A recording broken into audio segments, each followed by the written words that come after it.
So, lads, there's not going to be a 2026 WNBA season. There's just not going to be one, and there may not be a WNBA. This may be. Caitlin Clark may never play another game of basketball again. If you think Caitlin Clark is only going to play in the WNBA, I have only going to play. That's not hyperbole you just heard. That's a content creator genuinely convinced the WNBA won't exist in 2 years. And before you dismiss it as clickbait, you need to understand what just happened behind closed doors. The WNBA ownership group put an offer on the table that would make their league the highest paid women's sports league on the planet. A 500% increase in maximum salaries. Minimum contracts that exceed what most unrivaled players are making. An average salary of $500,000 per year. The Players Association called it a slap in the face. If you guys are wondering why, so basically, not a couple of days ago, the players were offered a max contract of 5 times what the current max contract was, a minimum contracts of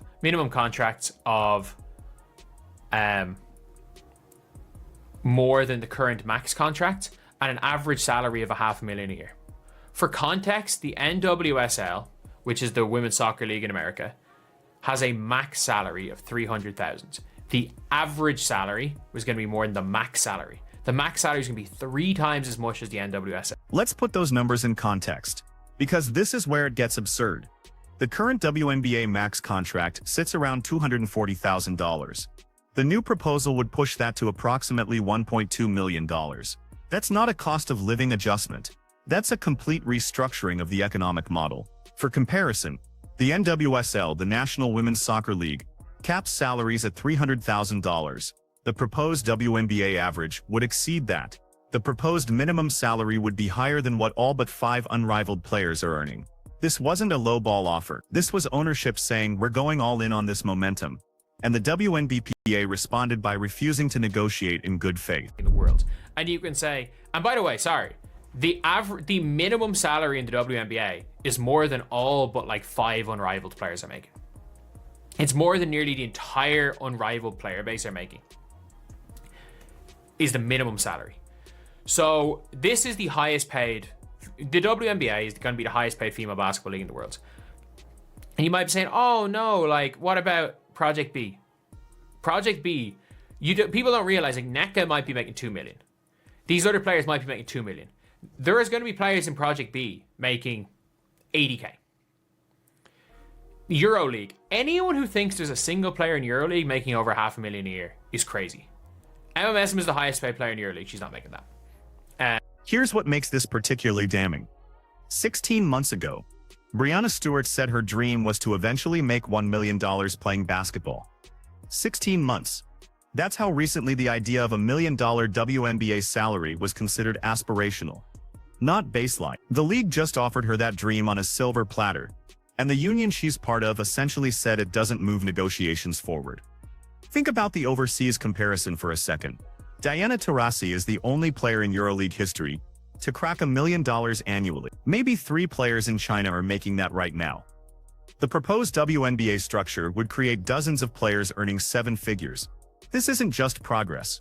This is a quantum leap.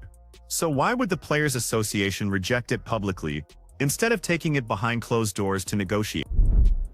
So I said this and I'm like, look, the players, like, the league doesn't have to accept this offer. The players don't have to accept it, but I'm like, they have to be close.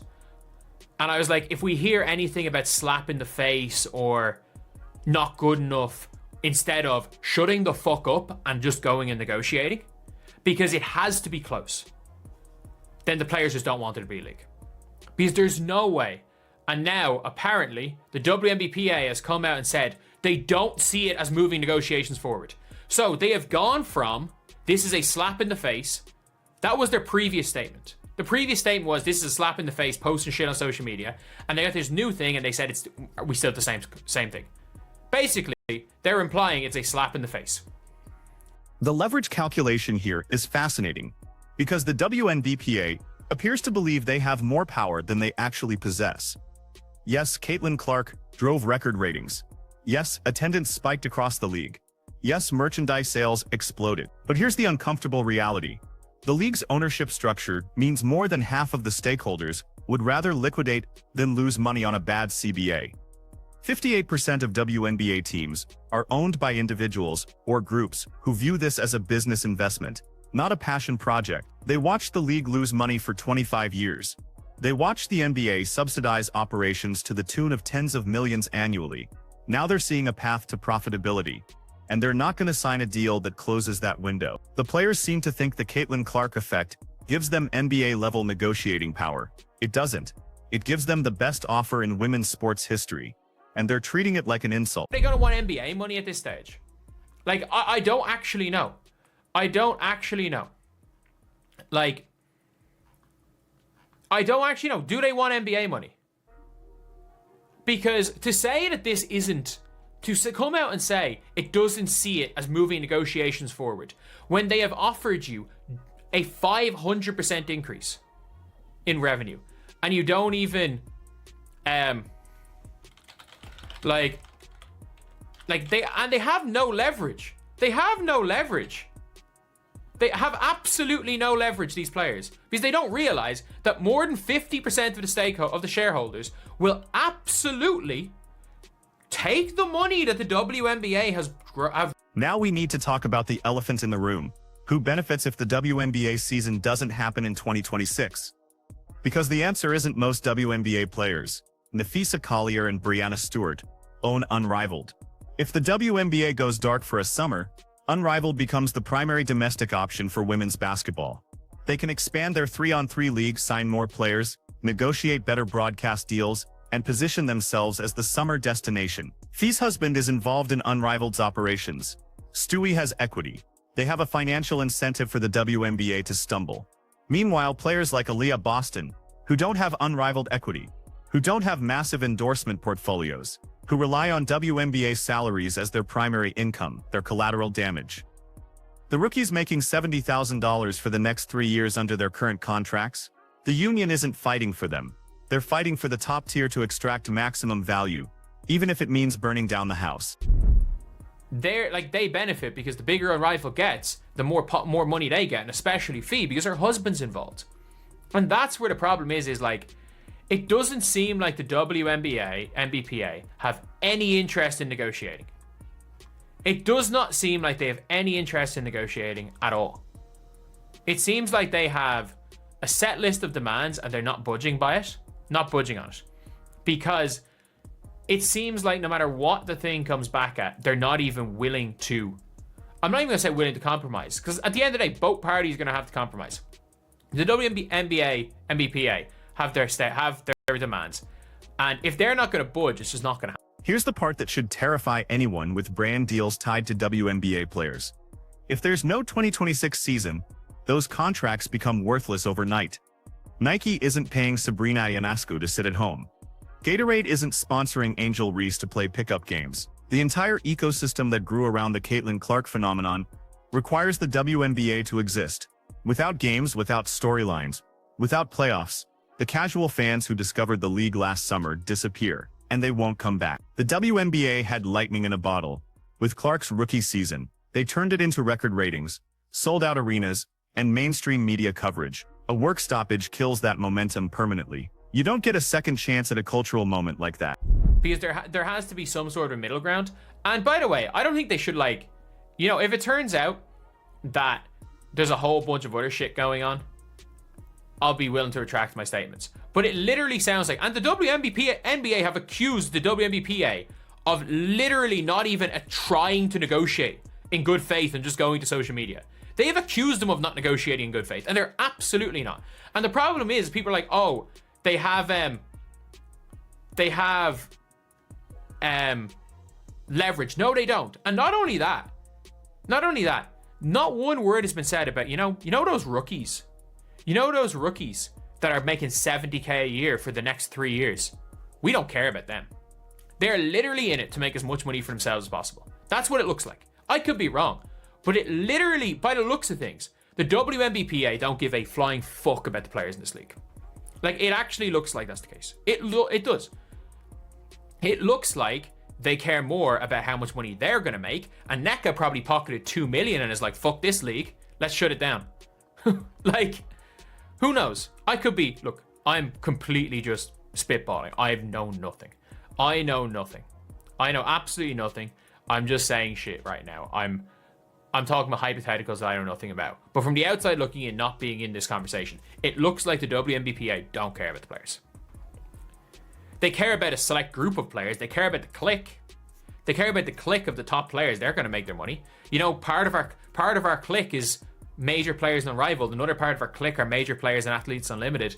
And the other part of clique are major players in Project B. We don't give a fuck about the rest of them. They can go and fight for themselves. And even if there is a league, you know, those rookies are still making 70k a year. So, look, they signed those contracts. Ah, well, fuck it.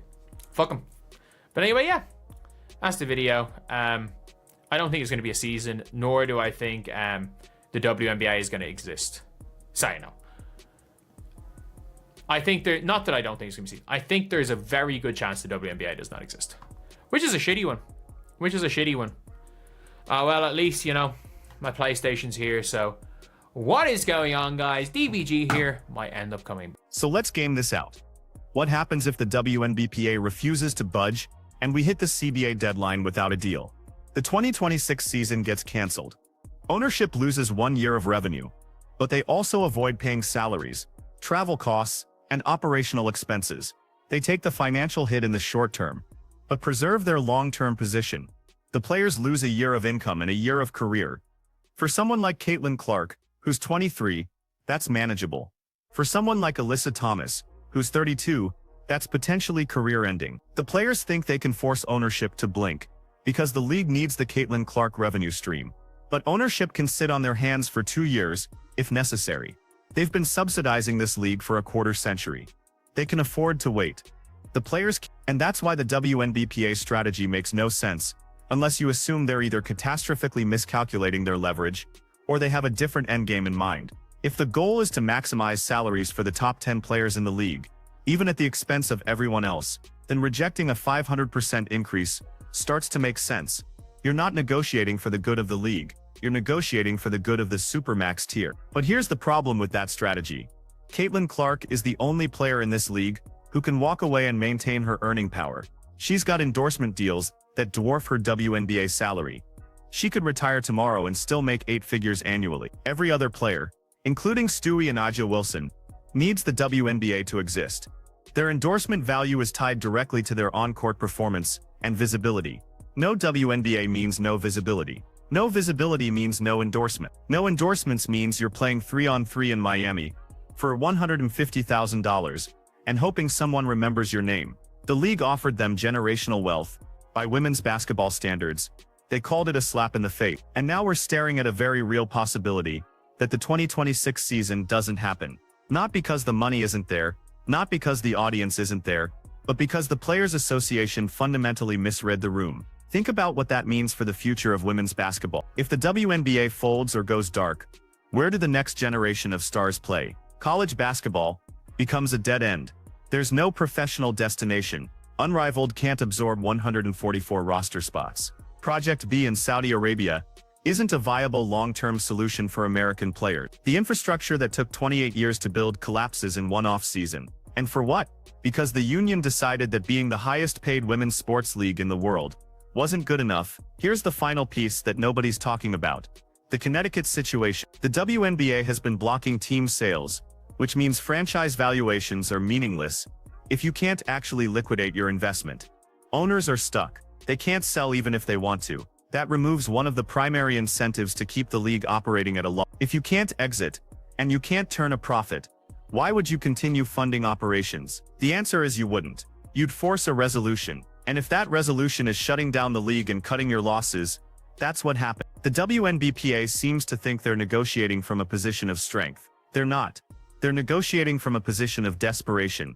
And they don't realize it yet. The owners have options. The players don't. And when the 2026 season doesn't happen, when the rookies don't get paid, when the endorsement deals evaporate, the Players Association is going to look back at that 500% increase and realize they fumbled the biggest opportunity in the history of women's professional sport. So here's the question you need to answer in the comments.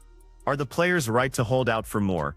Or did they just kill the golden goose? Because from where I'm sitting, this looks like the WNBPA prioritizing the interests of 10 superstars over the survival of the league itself. And if that's the case, we're not watching a negotiation. We're watching a suicide pact. Let me know what you think. And if you made it this far, hit that subscribe button, because this story is far from over.